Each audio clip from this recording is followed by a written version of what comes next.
Welcome to the Fit Small Business QuickBooks Online training course. In this lesson, we're going to cover how to manually enter banking transactions in QuickBooks Online. To follow along with me, log into your QuickBooks Online account now or click the link below for a free 30-day trial of QuickBooks Online. You can also click this link to access our full QuickBooks Online course and other helpful resources. Let's get started. The most efficient way to import your banking transactions into QuickBooks is by automatically connecting your bank account to QuickBooks or importing your banking transactions from an Excel CSV file.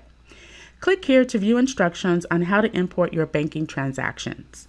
If you are unable to do this because your financial institution is a smaller bank that does not offer either of these options, you will need to manually enter your banking transactions into QuickBooks. Before you can manually enter your banking transactions into QuickBooks, you need to set up the bank account. To start, navigate to the Chart of Accounts list by clicking on the gear icon located to the left of your company name. Below the Your Company column, select Chart of Accounts. The Chart of Accounts will display. On this screen, we want to go ahead and click the New button over to the right. And these are the fields that we need to complete to set up a new account. Category type. All checking, money market, and savings accounts that you connect to QuickBooks will fall into the bank category here. Detail type. This field allows you to select the type of bank account that you are setting up. So we'll go ahead and select checking. Our options here are cash on hand, checking, money market, rent held for trust, savings, and trust account. In the name field, this is how it's going to display the name of the account in QuickBooks. I recommend that when you indicate the name here in this field, you want to include the last 4 digits of the account number as well. This will help you to easily distinguish accounts when writing checks and reconciling. And we will copy this name information also to the description field. The balance field is probably the most important field in this setup. Be sure that you have a copy of your bank statement handy. In order for you to successfully reconcile your bank accounts, you need to indicate the ending balance on your bank statement here. The bank statement that you use will be determined by the date that you start using QuickBooks. For example, if you start using QuickBooks as of January 1st, then you want to use the ending balance on your December bank statements when you set up your bank account in QuickBooks. The as of date is going to have the same date as the bank statement that you used for the balance information. Once you have verified all of the information is accurate, you want to go ahead and save and close. Once we do that, the new account will appear on the Chart of Accounts list on the next screen. Now that we're back at our Chart of Accounts, here is the account that we just set up. And we want to go ahead and take a look at the check register. So click the blue link to the far right that says View Register. There are several fields of information in this screen that we need to enter when we enter a manual transaction into QuickBooks. So the first field here is the bank register field. From here, if you click the drop down, you can determine what bank account you are in.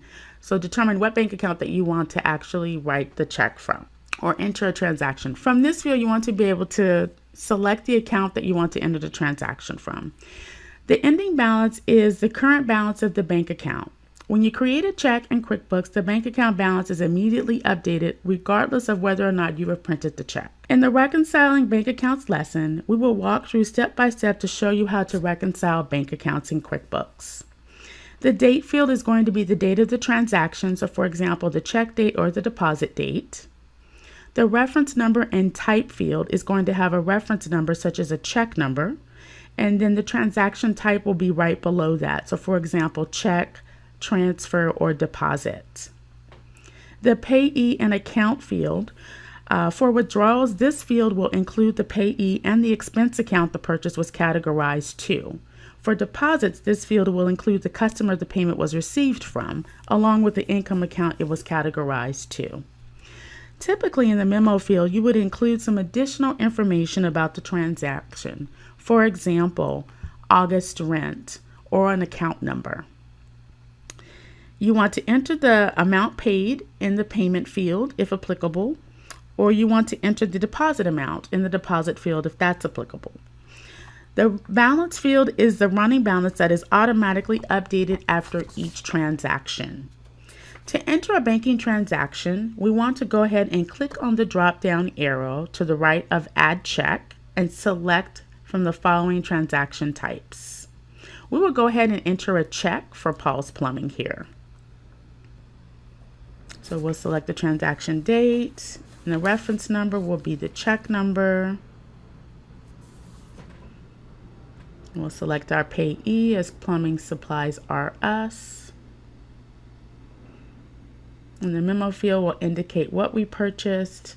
Payment field will indicate the amount that we paid for the purchase. In the field right below the payee field, this is the account that we want to categorize this expense to. And once we have entered all the information, we can go ahead and save our changes. If you do need to make changes to a transaction that was previously entered into the check register, we can easily do that.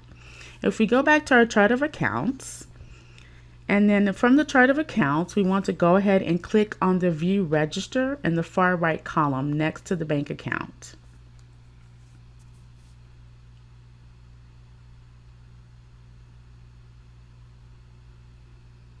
Once we are in the register, we need to locate the transaction that we want to make changes to, and you simply just click in that area of the transaction and it will activate all of the fields that we can edit. So you can make any necessary changes that you need to and then go ahead and save those changes.